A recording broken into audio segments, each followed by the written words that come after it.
जय Shri Ram. Welcome to mystic path by Pratiksha. दोस्तों, इस वीडियो में आज हम बात करेंगे कि कैसे हम नवरात्रे के 9 दिनों में कुछ विशेष तरीके से पूजा करके अपने नवग्रहों को साध सकते हैं। यदि हमारे जीवन में कुछ परेशानियां, कुछ ऑब्स्टिकल्स आ रहे हैं, कुछ निराशा चल रही है, कुछ भी प्रॉब्लम चल रही है, तो हम बिना कुंडली दिखाए भी अगर इन 9 दिन इस तरीके से पूजा कर लें तो हमारे जो जाने अनजाने भी हमारे जो प्रॉब्लम चल रहा है ना, किसी ग्रह की वजह से, प्लैनेट की वजह से, वो काफी हद तक आपको दूर होती हुई नजर आएगी। और कैसे हम कलश स्थापना में भी अपने नवग्रहों को जो है वो बेहतर करने के लिए क्या क्या चीजें हम प्रयोग में ला सकते हैं। लेकिन उससे पहले आप सभी से मेरा निवेदन है कि अगर आपको इस चैनल का कंटेंट अच्छा लग रहा है तो प्लीज आप इसे सब्सक्राइब करें, इसे ज्यादा से ज्यादा शेयर करें वीडियो को, और लाइक तो बनता है। और अगर आप कमेंट करके अपना फीडबैक देंगे, आप क्या इस पे और देखना चाहते हैं, किस तरीके की और वीडियोस आप चाहते हैं, तो मुझे आप जरूर बताइए। क्योंकि फेस्टिवल्स आने मतलब आगे दिवाली वगैरह है, तब आपको और भी इसमें दिवाली से रिलेटेड और शरद पूर्णिमा से रिलेटेड आपको काफी कंटेंट आने वाले समय में इस पे मिलेगा। और उसके बाद इस पे स्पिरिचुअल और मोटिवेशनल कंटेंट आपको लगातार आपके लिए मैं लेकर आती रहूंगी।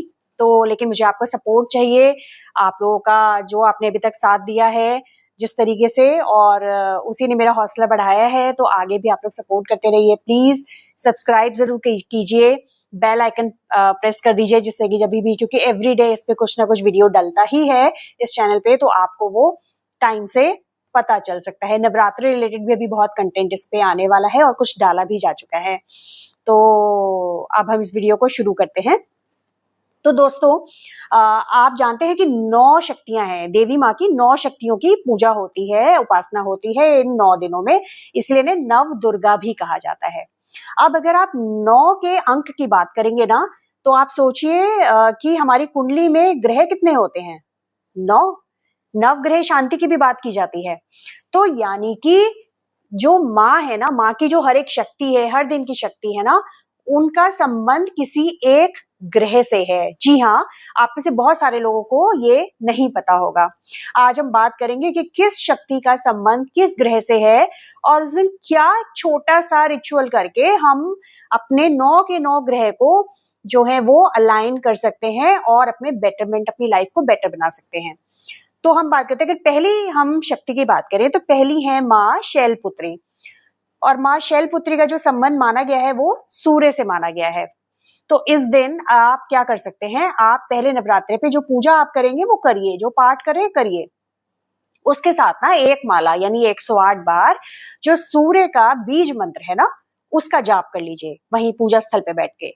तो आपको अगर सूर्य से रिलेटेड कुछ भी आपकी कुंडली में कुछ प्रॉब्लम चल रही होगी ना, तो वो आपको बेहतरी की तरफ ले जाएगी। और अगर नहीं भी चल रही है तो स्ट्रांग तो हो गई, आप कुछ भी अगर पूजा करेंगे तो वो आपका और स्ट्रांग होगा। अब बात करते हैं हम दूसरी शक्ति की। तो दूसरी शक्ति है मां ब्रह्मचारिणी। उनका संबंध चंद्र से है, चंद्रमा से है।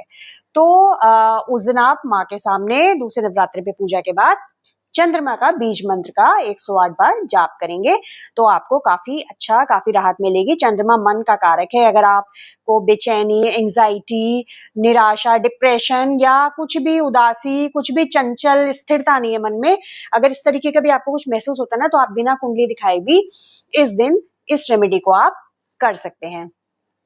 तीसरी है माँ चंद्रघंटा। माँ चंद्रघंटा का जो संबंध है वो मार्स यानी मंगल से है। तो आप उस दिन मंगल के बीज मंत्र का 108 बार जाप कर लें और बाकी पूजा जैसे करते हैं वो करिए, तो आपको काफी हद तक उससे राहत मिलेगी। चौथी जो शक्ति है वो है माँ कुष्मांडा।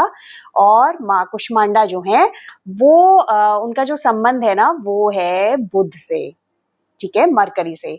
तो आपको अगर कुछ इस तरीके की वाणी की, आपको एजुकेशन से रिलेटेड, आपको अपने वाणी से रिलेटेड, अपने एक्सप्रेशन से रिलेटेड अगर कुछ प्रॉब्लम आप लाइफ में फेस कर रहे हैं ना, आपको लगता है कि आप अपने आप को एक्सप्रेस नहीं कर पाते हैं, आप जो है वो आपकी बुद्धि और शिक्षा में कुछ व्यवधान आ रहे हैं, तो आप इस दिन जरूर से बुद्ध के बीज मंत्र का 108 बार माँ के सामने बैठ के जो है ना वो जाप जरूर करें। और पांचवी शक्ति आती है माँ स्कंद माता। माँ स्कंद माता का जो संबंध है वो बृहस्पति यानी गुरु जुपिटर से है। तो इस दिन आप जो है वो माँ के सामने बृहस्पतिवार के यानी गुरु के जो बीज मंत्र है उसका आप 108 बार चैंट करेंगे तो आपको काफी राहत, काफी अच्छा महसूस होगा। और अगर आपके लाइफ में कोई प्रॉब्लम नहीं है, बहुत अच्छी बात है, तो भी आपका जुपिटर जो है ना वो स्ट्रांग होगा, स्ट्रेंथन होगा। और उसके बाद आती है छठी शक्ति। छठी शक्ति है माँ कात्यायनी और उनका जो संबंध है वो वीनस यानी शुक्र से माना गया है। और आपने सुना भी होगा कि माँ कात्यायनी जो है अगर शादी में किसी के व्यवधान आ रहे हैं या मैरिटल हार्मनी नहीं है, तब देवी कात्यायनी की पूजा करने की सलाह दी जाती है। तो उनको मैरिटल ब्लिस से भी जोड़ के देखा जाता है, रिलेशन से जोड़ के देखा जाता है, हार्मनी से जोड़ के देखा जाता है। और शुक्र जो है वो विवाह का कारक होता है। तो ऐसे में अगर आप इस दिन माँ कात्यायनी के दिन पे माँ कात्यायनी के सामने आप शुक्र के बीज मंत्र का जाप करेंगे तो अगर आपकी शादी में या आपकी संतान की शादी में कोई व्यवधान आ रहा है, वो काफी हद तक आपको उससे मुक्ति मिलेगी। या आपकी अपनी मैरिटल हार्मनी में प्रॉब्लम है तो आप उसको भी काफी हद तक अलाइन कर सकते हैं। सातवीं शक्ति माँ कालरात्रि। माँ कालरात्रि का संबंध जो है वो सैटर्न यानी शनि से है। और शनि आप जानते हैं कि शनि संतुलन और न्याय के देवता है। तो माँ कालरात्रि को भी संतुलन की देवी माना गया है। तो अगर आपके जीवन में, आपकी कुंडली में शनि की कोई दशा चल रही है, साढ़े साती है, ढैया है, तो आप इस दिन अगर शनि के बीज मंत्र का चैंट करेंगे 108 बार तो आपको काफी अच्छा फील होगा। और आठवीं शक्ति महागौरी की है। महागौरी का जो संबंध है वो राहु से है। और इस दिन अगर आप राहु के बीज मंत्र का जाप करते हैं तो अगर आपको किसी तरीके का कंफ्यूजन बना हुआ है, इल्यूजन में रहते हैं, आपको स्थिरता नहीं है, तो आपको उसमें काफी लाभ मिलेगा। और नौवीं शक्ति माँ सिद्धिदात्री।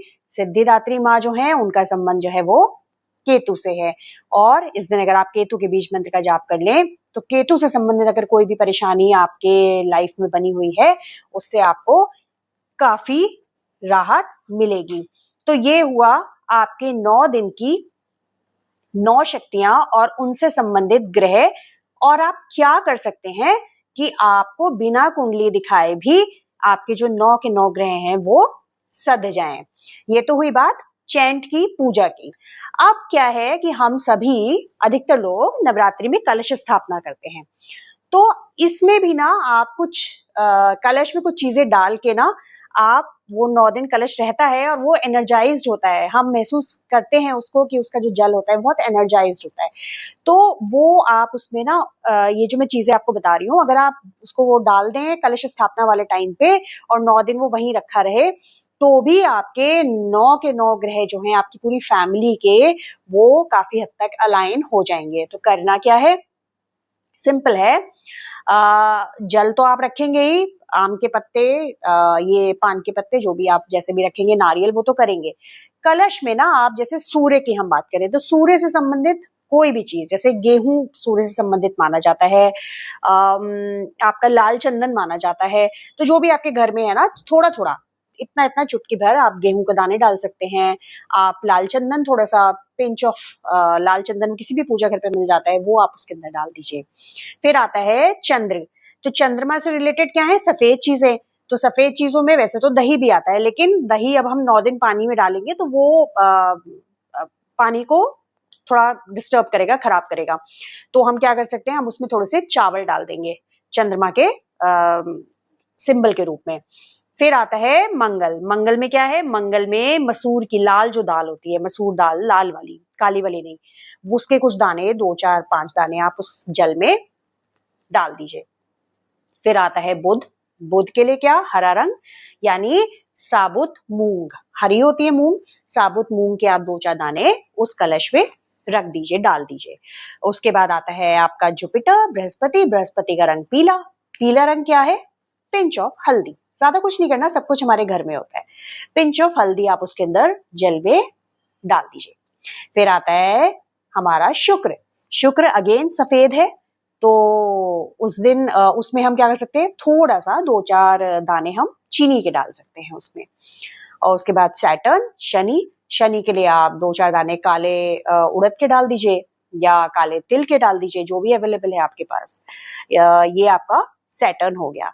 उसके बाद हम आता है हमारी बात आई राहु की।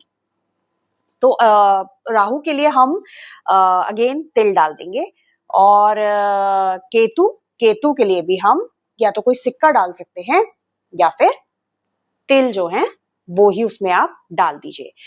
ये सब चीजें आप डाल के जुपिटर के लिए आप चाहें तो चने की दाल भी डाल सकते हैं, है ना, ये भी आप डाल सकते हैं। तो ये सब आप उसमें डाल के और जैसे आप कलश स्थापना करते हैं, जो जो सामान उसमें जो जो चीजें आप रखते हैं वो उसमें डाल रखिए और वैसे ही कलश स्थापना कीजिए, और कुछ नहीं करना है। और कलश स्थापना के बाद जब आपके नवरात्रि संपन्न होंगे तो फिर उस कलश का जो जल है वो सारा जल आप अपने घर में छींट दीजिए, पूरे घर में उसका छिड़काव कर दीजिए, क्योंकि वो एनर्जाइज वाटर है, वो आपके घर को बहुत पॉजिटिविटी से जो है चार्ज रखेगा। तो ये हमारी छोटी सी बहुत रेमेडी थी, लेकिन बहुत इफेक्टिव होती है। और क्योंकि माँ 9 देवियां हैं, 9 ग्रह हैं और उनका आपस में बहुत ही गहरा संबंध है। आप लोग ये करिएगा और करके मुझे कमेंट बॉक्स में जरूर बताइएगा कि आपको ये करके कैसा लगा। जय श्री राम।